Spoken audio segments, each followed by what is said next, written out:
Welcome back to Soccer Cards United. After just about a month away, you're once again listening to the greatest soccer card podcast in the world. This is episode 283. I am Jason. That's Enzo. Hello, Enzo. What's on the show today?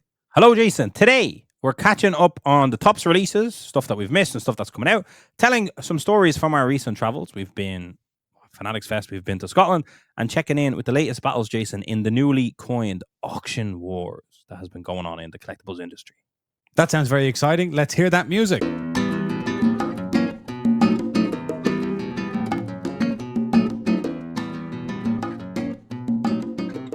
Okay, Enzo.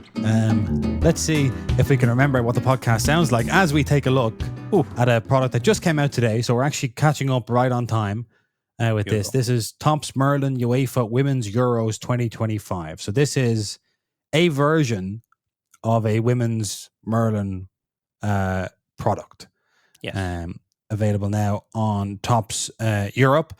40 cards per box, 1 autograph card, and 3 numbered parallels per box. Just to read people a quick description, look out for rare image variations and inserts such as popular Renaissance and Basil at Night cards and lucky boxes. There are also some short prints of the biggest stars in the game, national debutant cards for the best up-and-coming talent, and dual partnerships featuring the likes of Bon Mati and Putellas. Additionally, search for Merlin's signature relics containing the official match ball from UEFA Women's Euros 2025. So, anyone watching will notice that although a lot of those cards are Merlin Chrome inserts, this is a sort of traditional e-commerce release from Topps Europe. Yeah. That is interesting, no? Yeah, I think that it's like a production thing. So I think they wanted to do Merlin Chrome, weren't able to fit it into the heavy printing schedule. Mm-hmm. And I think it's been kind of saved by the European. It's obviously women's Euros as well. I think it was saved by the European team and made into kind of something more like Deco Jason or UEFA Gold or something like that. More of a paper product, but still using the Merlin brand, which I think is interesting. So as we have a look at the cards here, we can see there's a match ball autograph, which is always super popular. Your Mystic Knights, people will know from Merlin Chrome. Peak Power is a unique, I believe, insert to this set. A new one. Yeah, I think so too. Switzerland obviously being a very mountainous country, I imagine that's part of the thinking there. Unbelievable Bon Mati Putellas dual autograph. Very nice. Which, if it had been a Chrome release, would obviously have been a superfractor and is now not. There is Basil at Night with Leah Williamson. Yep. With 101s. I'm pretty sure they were only base prior to this, so that's interesting to see parallels of that. That is very cool.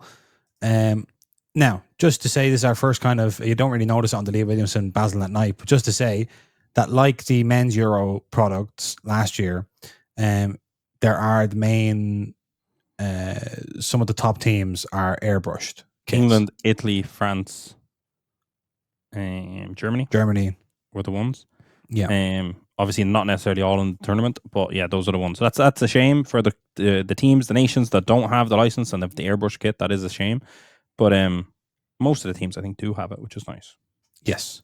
And luckily enough, similar to on the men's side, Spain are obviously an amazing outfit in women's as well, and they are fully licensed. So that is good.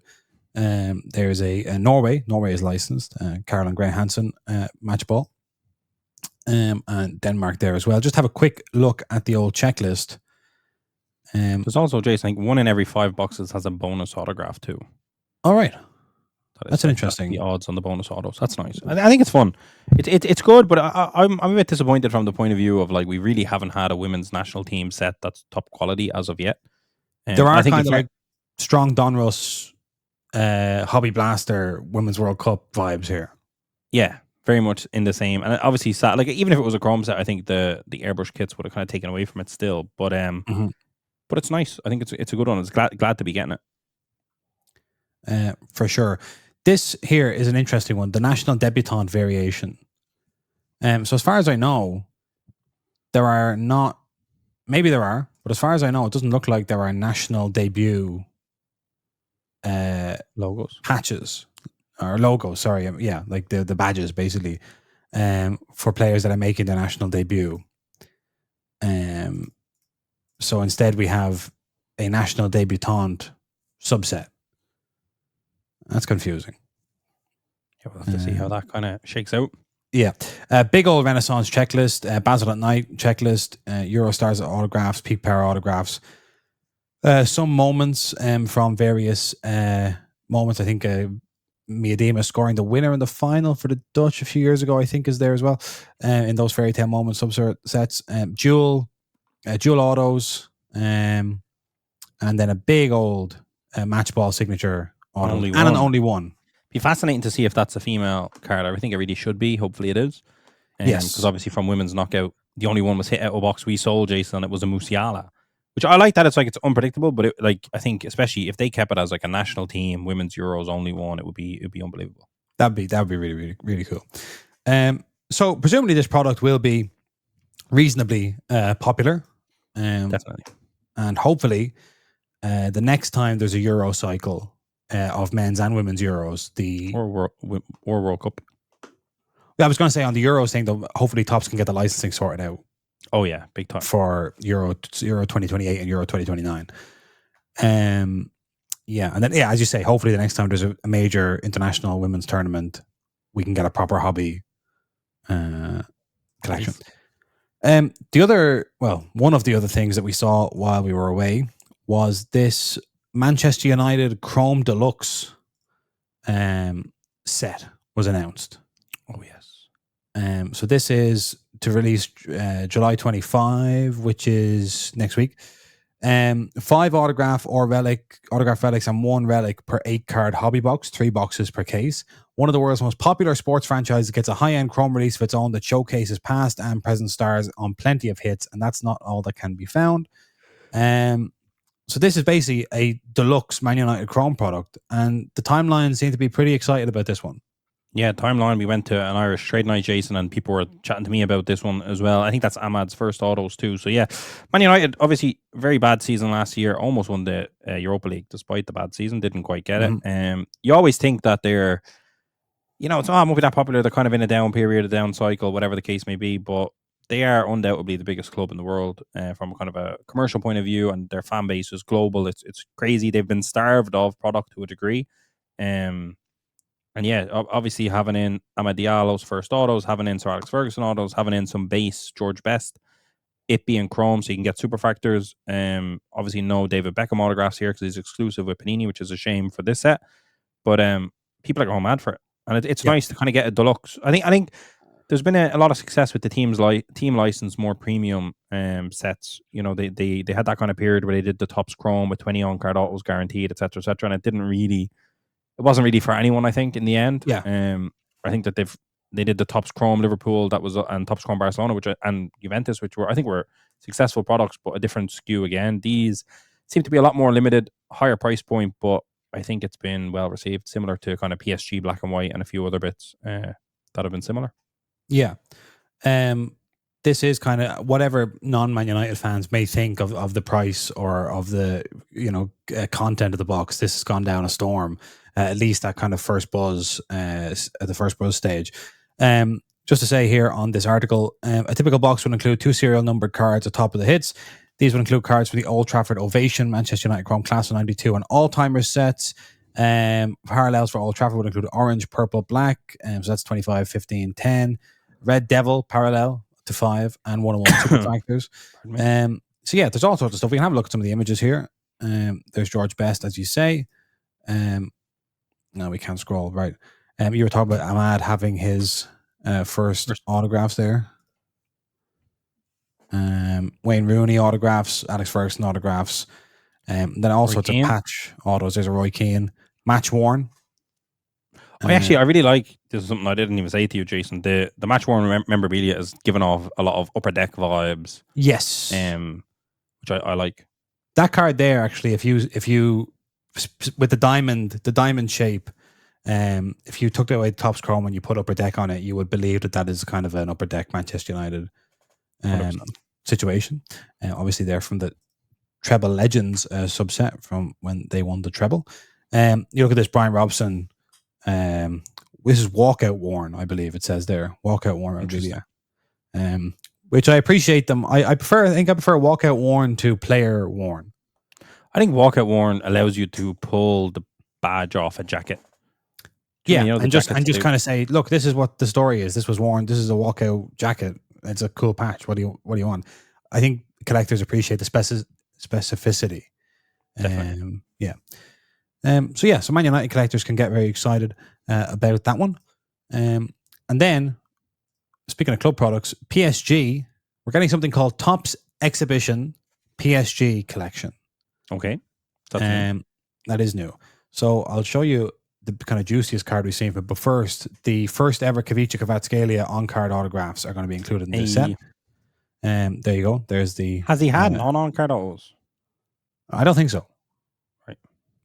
Like maybe he has in some other PSG. He had he had an autograph for Topps Now. A Topps Now autograph after they won the Champions League final. So on the 4th of August, we're getting this Topps Exhibition PSG collection with on-card autos. To celebrate, obviously, the quadruple that they won? Yeah.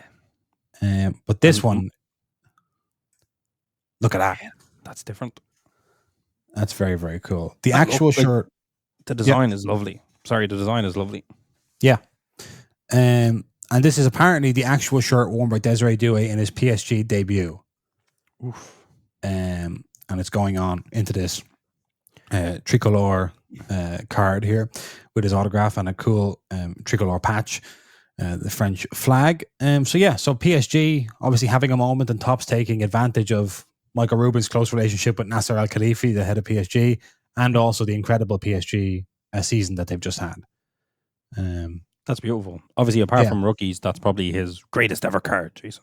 Yes. Is this Desiree Doué's greatest ever card? And then in fairness, if it's played a French flag, a French flag from his shirt from his debut could even trump a rookie, probably. It could do. Yeah, certainly if you're a PSG collector. Yeah, sure. Look, if you're French. If you're French, if you're a French patriot. 10 out of 10, I'm giving that. I'm giving that a 10 out of 10 in terms of creating a card. Right, that's a home run from the design team there. I think so. And then let's move on to just a UCC product, which I don't believe we've definitely mentioned, but I don't believe we've actually covered because we were away when this came out. This is the 2024-25 Topps Reverence UCC. Now you had a critique. You had a critique about this to me, Jason, privately back in the day when it came out. Yeah, which is the crown thing. The logo for Reverence. Yes. So the logo for Reverence plus the crown, if this was what I'm thinking of, is very, very similar to Topps Royalty. Yes. Because you're putting an or there, which is obviously what Royalty begins with as well. And there's all sorts of crown and kind of like royal details, but it's called something else. Yeah. Very, very confusing. Very, unnecessarily so. Yeah. Yeah, the two brands are kind of, in my opinion, and like the color as well, the gold and the white is the Royalty. Is from Topps Royalty, yeah. If you look at Topps Royalty tennis, it's a lot of the similar colors and imagery and all that kind of stuff. Can you put it on screen, Jason? Would you be willing to go that far? Yeah. Because in my opinion, that's the big oversight. Okay. It's almost identical. Like if Panini did one on top of the other, you'd be suing them. You'd have them liable in court for copyright. Yeah, you think the tennis team may have stolen a little bit from the soccer team may have stolen from the tennis team. Let me see here. Right. I mean, this is crazy. Yeah, that is crazy. That shouldn't have got through the design phase, in my opinion. It's a different font for the or. Yeah, but it's like, surely you say we already did that. Look at that. It's even the same kind of liquidy.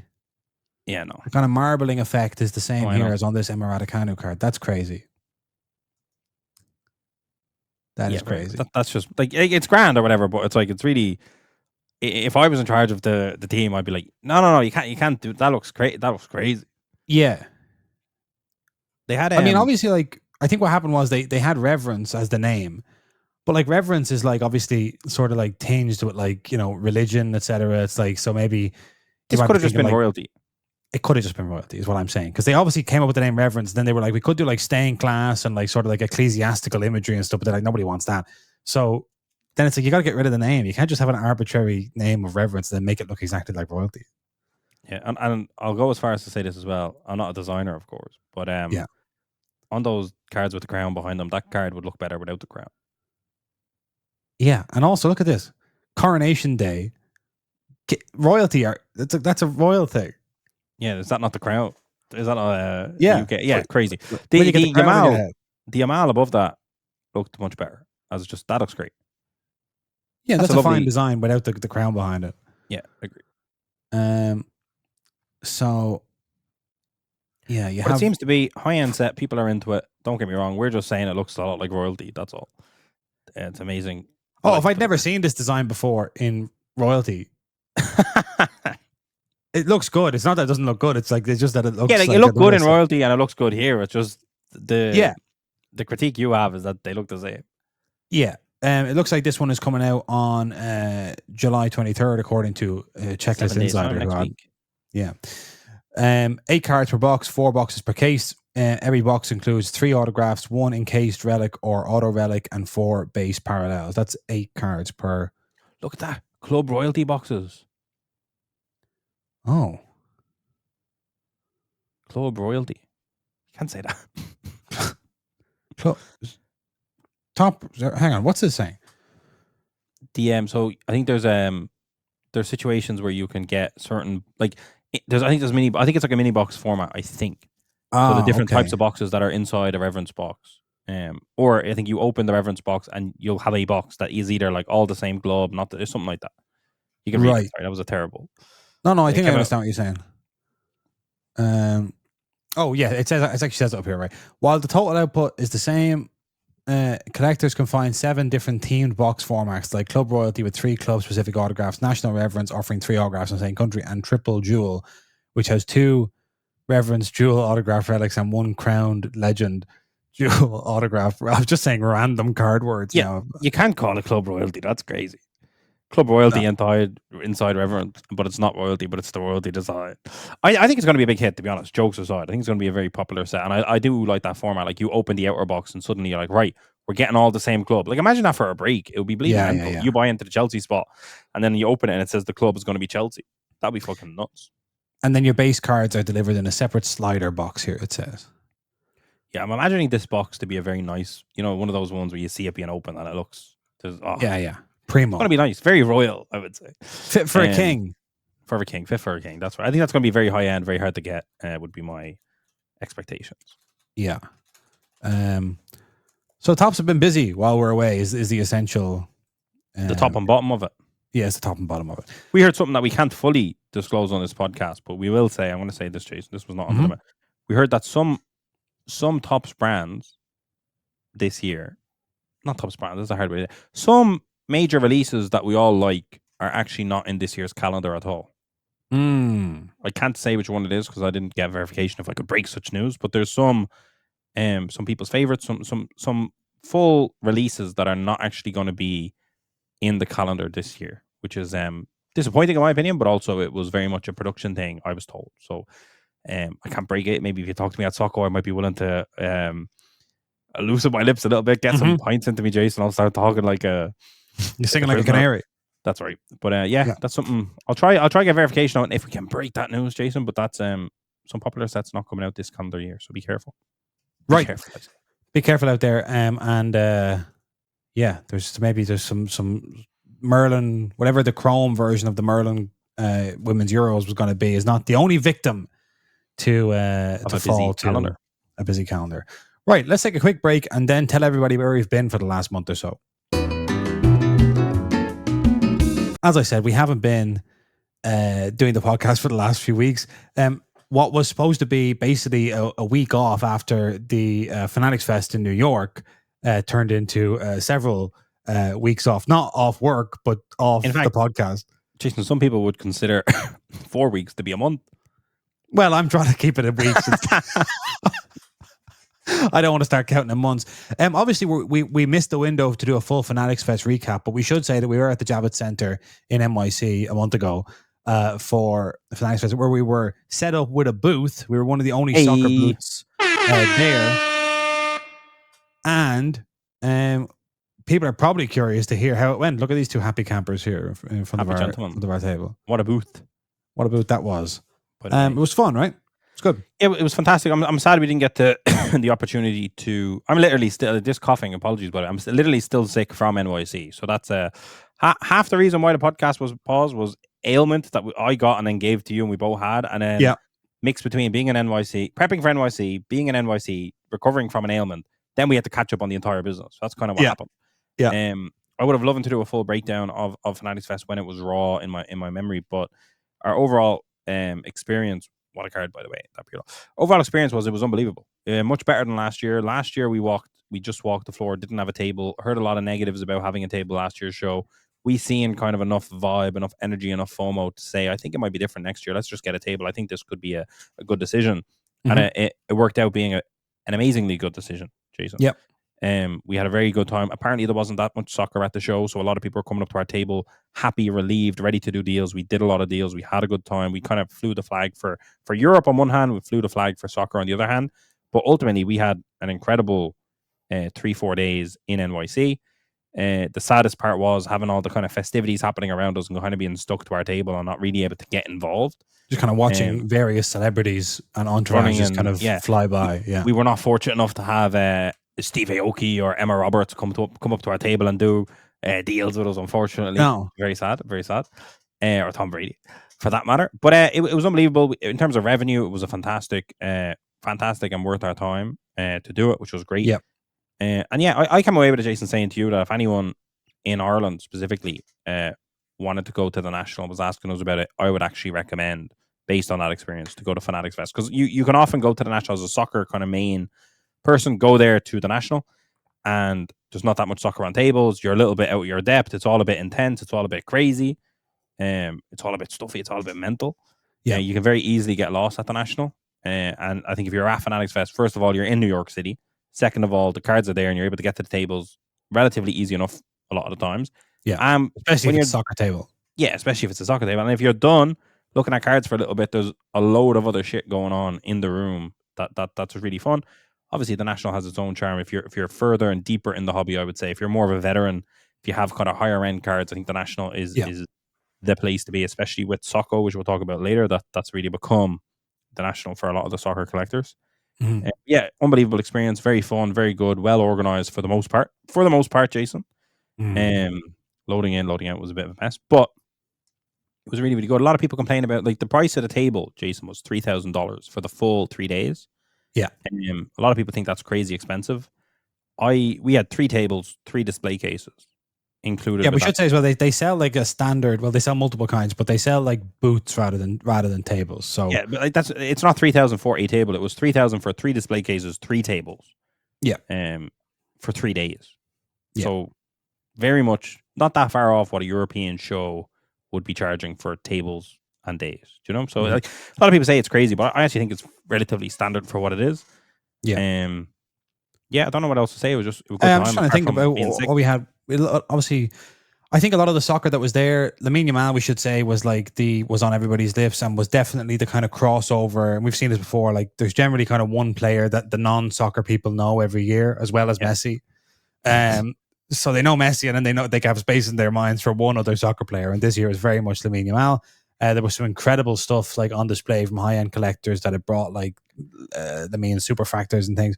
And there was a lot of people trying to sell us their Lamine Yamal cards, having made their big play on Lamine Yamal, and we were like, if we had Lamine Yamal cards here on this table, we would be selling them to you. Yeah, we're not buying. Yeah, we're not buying. We're not buying him right this minute. He's too hot, and he's too in trouble after he turned 18. Let me tell you.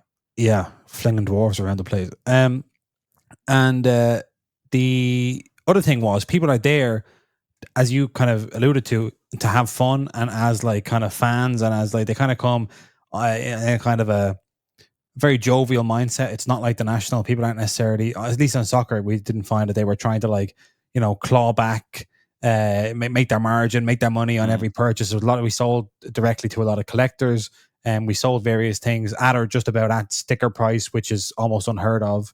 We bought a lot. Well, we bought a huge amount of cards. Yeah. We didn't even have buying up at our booth, and we still spent so much money buying, because I guess there wasn't that much soccer, so people still tried to sell to us, and we were just down to do it, and they were reasonable people. It was a really good time for us from a hobby point of view. It was fantastic.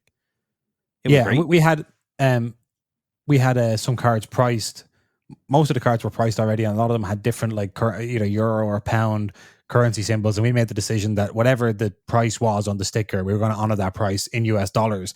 Which, you know, a couple of times when we sold things, stung a little bit because the dollar's very weak at the moment. But it did mean that when we were buying, you know, I would kind of be thinking like, oh, I don't know, that's a good price, but it's not a great price. And then I'd be like, oh, hang on, that's in dollars. Yeah, right, great. Deal done. Loaded. Deal done. I didn't even realize. Yeah, the dollar is so down bad at the moment. So that was good. And yeah, it was fun. As I say, I imagine there would have been a million things we would have thought of if we'd done the if we weren't directly afterwards. As soon as we got back.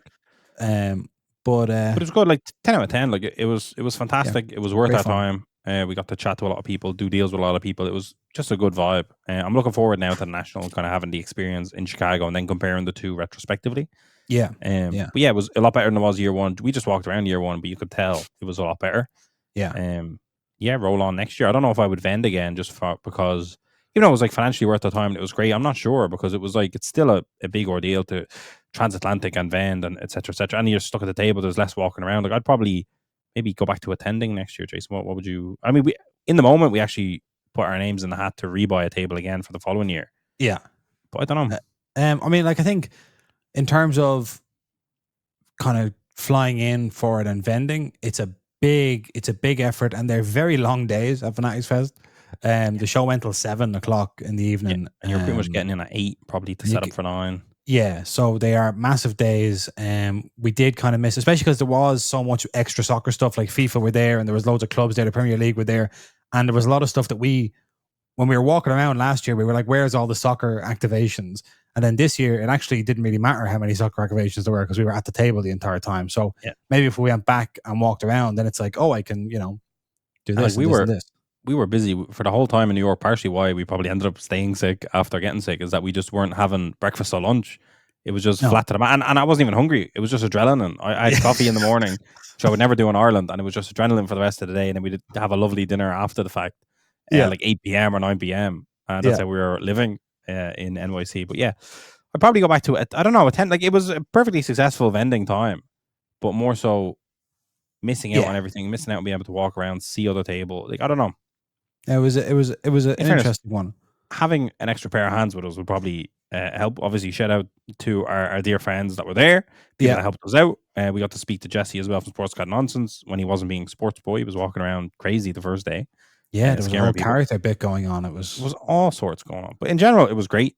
10 out of 10. It's sad that we're kind of doing it a month after the fact as opposed to kind of when it was fresh in our memory. But I remember being extremely happy throughout the time.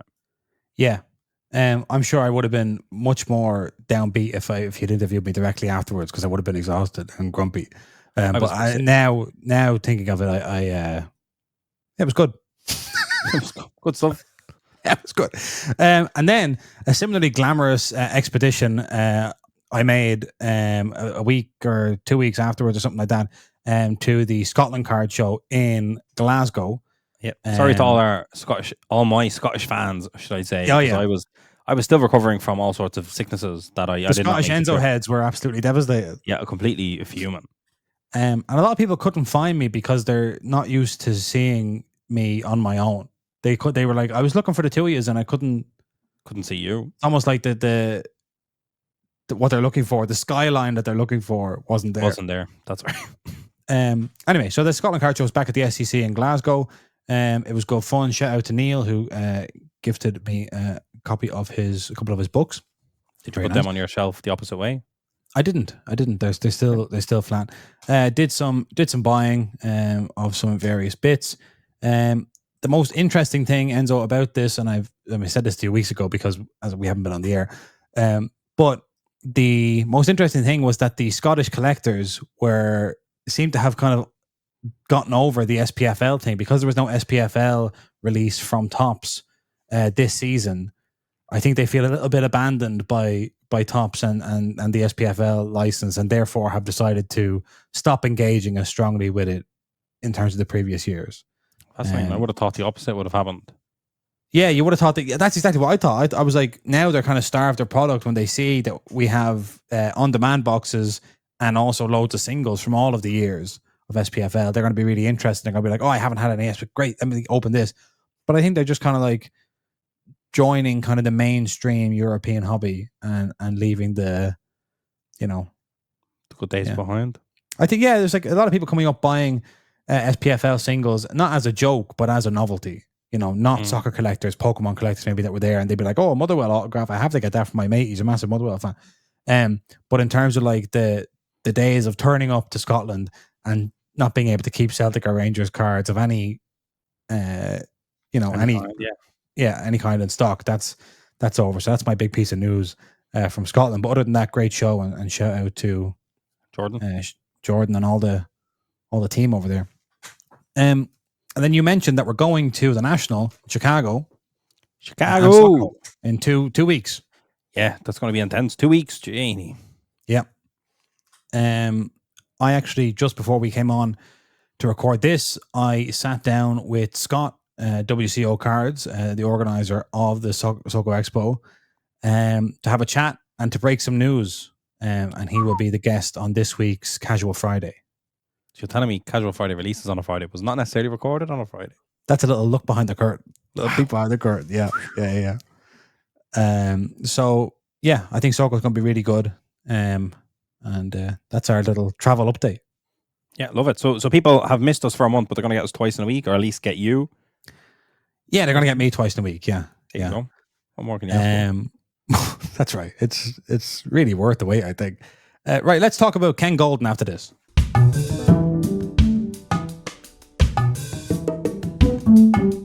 Right, Enzo, explain to me what I'm looking at here on my screen. It's a Ken Goldin Instagram story.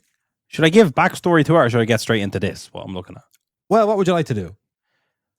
All right, so let's break it down. Ken Goldin is the figurehead of the biggest collectibles auction platform, of course, Goldin Auctions, which was bought out many years ago, whatever, but he's still the figurehead and part of it and whatever. Fanatics took over PWCC in their venture to have a non-monopoly in the collectible space, of course. So they wanted to have an auction platform that they could plug in. They're doing their instant rips. There's all sorts going on over there. It's fantastic. They bought PWCC. They renamed it as Fanatics Collect. So basically, Fanatics have become rivals with Goldin Auctions in the collectible space, being at the kind of spearhead of that. Yeah. And there's been a variety of things kind of happening in the background. At one point, Fanatics were kind of in bed with CGC, and there was kind of things happening there. eBay, PSA, and Goldin were all kind of doing. There's all sorts going on. There was vaults moving. People are buying each other's vaults and selling each other's marketplaces and all sorts of things happening. There was all sorts happening. And I think it first came to a head. Ken Goldin had put out a video. First came to a head over the famous, or infamous, should we say, Paul Skeen's debut patch card. Yes. Because that, of course, appeared as a redemption. That is one of the things Fanatics has been doing. They've been putting in some of the biggest hits, particularly from Tops Now, and also these MLB debut patches, because obviously the card itself isn't necessarily prepared by the time the product comes out. So they're been done as redemptions. It's been good because you hit redemption. It's a super high value card. It's made people a lot more comfortable. Breakers hit it. They're not holding the card itself. They're holding a redemption. It's kind of a smoother process in that regard. Yeah, good for the collector, I would say. But Ken put out a thing because basically that card ended up on Fanatics Collect, broke all sorts of record, it was such a sought after card, the Paul Skeen's debut patch, ultimately bought by Dick's Sporting Goods, I believe, was yes, the ones who bought it. But yeah, Ken had put out a thing basically saying it's unfair. It's unfair that essentially he never had a chance to get that card onto Goldin because the person who redeemed it was immediately speaking to a company that had their own auction platform, and basically they were funneled along into that. And he was kind of saying he loves Tops, he's always loved Tops, and but now they're eating into his business. So there's drama to a degree. Then I first touted it as auction wars, Jason, when I seen a few sales happen. I think Fanatics, the Ronaldo Gold Prism PSA 10 had a really big sale on Fanatics Collect that kind of seemed a bit mad. After I think Goldin Auction had some big Ronaldo sales, it started to become a little bit murky, a little bit questionable in my opinion. Yeah, because all of this beef coincides with a real heating up of auction results, and there have been kind of open questions as to how much of an effect those two things are having on each other. I think each platform wants all the best cards to go there, of course, so they can make all the headlines and gain market share and customer acquisition and more people submitting, and it becomes its own fulfilling prophecy. So there's question marks around the auction. There's always been question marks around auction platforms in general, whether it's eBay or anywhere else. But yeah, this has been coming to a head. And then today, Ken Goldin puts this up, Jason. I'm going to read it out for those who... This is from his Instagram story. I'm going to read it out for anyone that may or may not be listening instead of viewing. or hadn't clicked on Ken. This is from Ken Goldin's personal IG. And he says the following. Amazing. There's 2 stories, by the way. Amazing. I had to block the CEO of Fanatics Collect. And then there's a screenshot of Nick Bell, who is the CEO of Fanatics Collect, being blocked. His account being blocked. Then he says, I guess times at Fanatics Collect are tough when the CEO needs to go to my IG page to promote items they are trying to sell. Now, my interpretation of that is that he's been tagging Ken maybe, and it pops up as a tag, right? That's what that must be. Yeah. So that was story number 1. Story number 2, he twists the knife. He twists the knife. Ken twists the knife in story number 2, let me tell you. It's story number 2. He wasn't happy. You kind of post that, and that was kind of enough, and he says, no, the knife is in, I'm going to twist it. Yeah. This is very personal. Looks like Nick's years of experience at Snapchat and Google taught him something. ... The best way to promote an item is to mention it on Ken Goldin's page. ... That's what your 27 months in the hobby taught you at Fanatics Collect. Now, that's a very hobby thing. Like, you're just fresh in this. You don't know the industry like I do. This is crazy. Spicy. And it's coming to a head. It's happening in the background. It's beef. Goldin have had it their own way for a long time, and they've been top of the game for a very long time. I would always recommend, especially for high-end cards, to use Goldin for sure. Yeah. But yeah, that was the thing. And to add into what I like to call, Jason, Auction Wars is a thoroughly interesting coincidence that's happening in July. We're midway through July, and it's happening in July. Jason, the rookie, I think it was Rookie Reverence. Is that what it was called? The rookie collection, anyway. That yes, the Panini Dutch auction thing. Yeah, Panini put out the Dutch auction, started at 30,000. I think it managed to reach the floor. It was very close to the floor at 3,000 to 4,000 in the end, which boxes are selling for 10,000 plus now, which is funny, an interesting Dutch auction fact. The Rookie Reverence, Caitlyn Clark, of course, was the big one there. So it was kind of a mixed batch, almost like a Chronicles kind of vibe. There was multiple brands inside this thing. It was a very high-end women's release that featured some of what are going to be Caitlyn Clark's greatest ever cards. And in the July Elite auction for Goldin, they have secured the Logo Woman. We're so used to saying Logo Man, Jason. The Logo Woman, 1/1 immaculate Caitlyn Clark, which has inscribed Rookie of the Year. But at the same time, same month, and in their own Elite auction, Fanatics Collect have the 1/1 Logo Woman Caitlyn Clark inscription of her points total, Flawless card. And as we see here in the middle of July, both of them are lot 1. And both of them have a bid of 180,000. I'm not sure if Fanatics Collect is below or ahead, and I don't know about their buyer's premium basically, because on Goldin it says 180, but with buyer's premium it's 218. On this one it's just saying 180. I'm not sure if the buyer's premium kicks in after the fact. I think it does, but either way, both of them have a bid of $180,000 on them. Now, in terms of which card is genuinely separate to all auction platform, what card is the better card? In my brain, I would assume Flawless. I always thought Flawless was above Immaculate. Yes. I do think Rookie of the Year is a really nice inscription versus 769 points and counting. I like the red jersey. I think I like the Flawless better. I think. Yeah. Can you show me the other one again? I'll show you the other one. Yeah, I think I prefer the Flawless card. But both platforms are, like, Ken put out a video saying this was the greatest card to ever come to auction of Caitlyn Clark's. Not obviously being fully aware that Fanatics have the Flawless, which I think is the better card. I don't know. They say here, on that. Fanatics say this is one of the best of them all, if not the best. Yeah. So basically, I think it's in both of these companies' interest to have ultimately, one of these cards has a chance of being the all-time record for a Caitlyn Clark card, period. Goldin Auction currently have, I think, 8 or 9 of the top 10 Caitlyn Clark sales are Goldin auctions. Yes. I think this is like, if you're thinking foul play, this is what I'll say. If you're thinking foul play in the auction wars, I think this is a huge opportunity for Fanatics to have a big headline. We have the most expensive ever sale of a Caitlyn Clark card. We are the best, So that, I don't know. It's going to be an interesting few days. Now, this finishes in 8 days' time, or at least extended bidding starts in 8 days. Do we know about the goal? There's 24 days left. 24 days. So all will be laid out to bear, I suppose, prior to Goldin's one finishing. So, yeah, to be honest, I was thinking they were going to end roughly, the same time, at end of the month or whatever. But yeah, I don't know, Jason. I don't know. It's an interesting one. It's a very interesting one to see. Like this, because is it good or bad, Jason, to have multiple auction platforms that are kind of top of the game in terms of these two Caitlyn Clarks came out, they're Panini products, and they ended up one in each platform as lot one in each platform. Is that a good or bad thing? Because ultimately you're spreading the consumer base, obviously, on one side. Yeah. What's the benefit of multiple platforms? Maybe you're able to get lot one, even though lot one is already taken in Goldin. Like, I don't know. I think it's the benefit of it is for us as an industry and as a community is that people love a competition story. They love a rivalry. And so in terms of, you know, what you would kind of say in corporate speak, in terms of the storytelling around the cards, this is like an added kind of meta story happening on top of, it's not just like, look at all Caitlyn Clark sales. It's also, and then they sold this Caitlyn Clark and they sold this. And it's like you almost get double the headlines, double the news. And people are now tuned in. Can I say, on top of just the cards? It makes it feel like more of an industry than there's this auction, a very niche auction house that people are mad about cards and they go over there. I know we have Heritage Auction and, you know, it's not just Pristine these two auctions, etc., etc. Exactly. Yeah. But it is kind of good to see, I suppose, the battle. Because in a world where you're not thinking foul play, because the problem is both of these companies are owned by organizations that have the financial capacity to do whatever they want to do if they wanted to do foul play. If you remove foul play out of it and you believe in the purity of the world, you could argue that now Goldin Auctions and Fanatics Collect are in a kind of war and a race to promote it the best they can.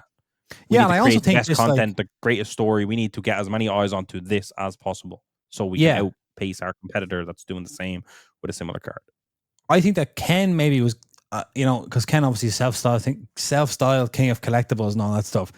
But I think when you look at like when it was Goldin and PWC and Goldin was winning and selling and all that kind of thing, you know, I think Ken is now right in the pocket. I think he's almost like, I almost think of him like maybe like a WWE wrestler. Like when he's posting that thing about Nick Bell, I think obviously, okay, he is pissed off and he is angry at Fanatics, etc. But he fully knows, on top of any genuine feelings he may have, he knows exactly what he's doing by doing that. And it's kind of the equivalent of like, you know, something that the Undertaker might do, whatever it may be. Like he's being the heel in the story. And he's kind of happy to be like the scrappy underdog of like, I'm the king of collectibles and look at this corporate giant that I'm fighting, you know, kind of playing up the fact that he is just one man. How can one man stand against all of this, you know, Fanatics billions and all these kind of like, you know, as he would kind of say, like all these guys who are in the industry for 27 months, these corporate shills that Michael Rubin is sending in to take me down, but they never will. I think Ken is loving this. I think he acts like, oh, Fanatics are taking this opportunity away and this opportunity away, but this is where he wants to be. This is what he lives for. He's not happy in peacetime. Yeah, he ultimately wants competition. Like it's about being the best. Yeah. And there's no point being the best if there's not a number two. Exactly. Yeah. I think he goes to bed every night at the moment with a big smile on his face. Yeah. Because probably those prices that the Caitlyn Clarks are getting, if it was just a, you know, Ken Goldin selling all these cards on his own, then the only thing he can do is promote the cards. And we see this in the hobby all the time, like how much drama there is in the hobby, because if you don't define yourself by like, you know, some breakers are like, I don't break with this person, break with this person, or there's like a YouTube person makes a video taking down this other guy, whatever. It's like, because ultimately we're all promoting the same products in the same industry. So you have to have a bit of politicking and a bit of sort of like backstabbing going on to make things interesting. You know, I think definitely. Yeah. The drama. We all love the drama. Even Drama's if there. Like you'd wonder if like King Collectibles Season 3 could feature some of this. Like we have to, you know, Fanatics Collectors after selling the Caitlyn Clark Flawless for $400,000, we have to beat that. And he's sitting there in the control room, and we calling up every contact that he has. Exactly, because like I think as well, because I remember watching King Collectibles when it first came out, and he is kind of like, you don't really buy, because he's kind of like, he is the King of Collectibles and he's on top of the world. No one else is like him, and it's like, right, that's great, but in terms of a compelling story, it's almost like you want to see him like scrapping for the title, sweating. I want to see a sweat, kid. You know, get on the private jet. Like, is it going to work out? Auction wars is happening in the background at the tippity top of the industry, battling for, you know, obviously the Fanatics Collective. Fanatics recently put out, not to promote them too much, but they put out their kind of Fanatics 1, which was actually promoted at Fanatics Fest. We didn't know what it meant, but essentially they've combined all logins for everything. So if you have I think a Topps account, you now have the same login for a Fanatics Collect. They're trying to make it seamless that you can enter every single aspect of their organization. But that all kind of ties into them trying to get more play on their own platform, whether it's instant rips, which is if you're breaking on Fanatics Live, you can do instant rips and it immediately gets put into your Fanatics Collect vault. So now you're engaging with that. Like they're making a swing to be the auction platform, and there's drama obviously in the background of what I call auction wars. The Fanatics Fest, not the Fanatics Fest, but at Fanatics Fest, there was no PSA, which was unlike last year. So again, it's like you were mentioning that kind of PSA are on the kind of Ken Goldin eBay side of the fence. Oh yeah. And so there's that sort of stuff going on as well. Fanatics are, because I think you look at Fanatics Fest, it's such a big success. Everyone comes away, but there is still, because you saw when people were reporting positively about their experience at Fanatics Fest, there is still a very large, maybe it's a vocal minority, but there is still a large constituency of people in the hobby who do not like Fanatics and who will relish every opportunity to take them down. Definitely. And maybe PSA are on that side of things. Who knows? But it's it's interesting. I suppose it's like, imagine what PSA would do if Fanatics launched Fanatics grading, which is not off the table. No, would Nat Turner of collectors, founder of PSA or owner of PSA, whatever he is, would he be on Instagram, mentioning people and blocking people and all that stuff? Maybe. The block followed by the story showing the block is just iconic. It's messy. It's messier than you would expect it in our industry. Like in that level, you're Ken Goldin. You're not messy. You're not the breaker down the road. Oh man. Just to show some of the cards that are actually on the Goldin Elite while we have it here. Soccer cards for this month. There's a PSA 6 Alifa Pele. There's yet more Lamine Yamal rookie superfractors. Yeah, I don't think these ones are going to do what the other ones have been doing. I do feel like he peaked and is slightly coming down, but I don't know if the stat. That's me basing vibes. I don't know if the stats follow that. Yeah, there's a nice 10-10 Beam Team superfractor auto. UCC Superstars. Very nice. That's crazy stuff going on. This could probably set a record for the Superstars card. I think all-time Superstar sale. Anything else that isn't called the Lamine Yamal? There's a nice Ronaldo. There's a 24-25 Topps Chrome Superfractor non-auto. $16,000 PSA 9. Crazy. What's that Yamal there? What is that? Just a poster or something? Bottom right. This here is a custom painting. 0 bids. But that's where we are in the Yamal market. That'll get onto Goldin. Like, yeah, it's like if you have a picture of Lamine Yamal, it'll sell. We could sell it. Yeah, there's all sorts of stuff. We can talk about this auction again when we're closer to the end of it in 3 weeks after we've seen. Pirlo. Go down, center and down. Oh yeah. Oh, fucking hell. Sorry, I won't do it. I have no interest. It's in one of those terrible large slabs. No, not for me. Not for me. They've shot themselves in the foot there. You get that reholdered, Ken, before you bring it to market. Big time. Right, any other business? And now, gentlemen, is there any other business? Before we head off. I don't know. I restarted breaking last Friday or last Saturday. Just a little small few bits. We still need to work on kind of scheduling for that because obviously we have Chicago coming up, so I don't really want to start it and then stop it again. But I'm trying to do just pop on once a week and just get a few bits done with our breaking community that were very happy to see me.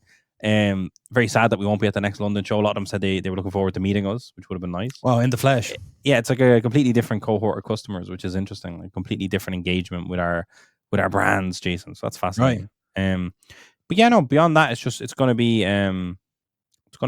It's going to be Chicago, Jason. I'm looking forward to not being sick in America. Hopefully, this time around. Yeah, no, it's going to be good. I can't think of any other business that I may have because. Yeah, we're back. That's the main thing. That's the main point. Yeah. We're back to regular service. Regular programming, which might get slightly disrupted during national, but not for a month, we'll promise. Not for another month. Okay, we'll see everybody next week. I will have a episode of Casual Fridays out this Friday with Scott from the Socko Expo, so do listen to that because there is there's a big scoop in it. Big scoop. So yeah, other than that, have a great weekend, and Enzo, I'll talk to you later. Talk to you later, Jason.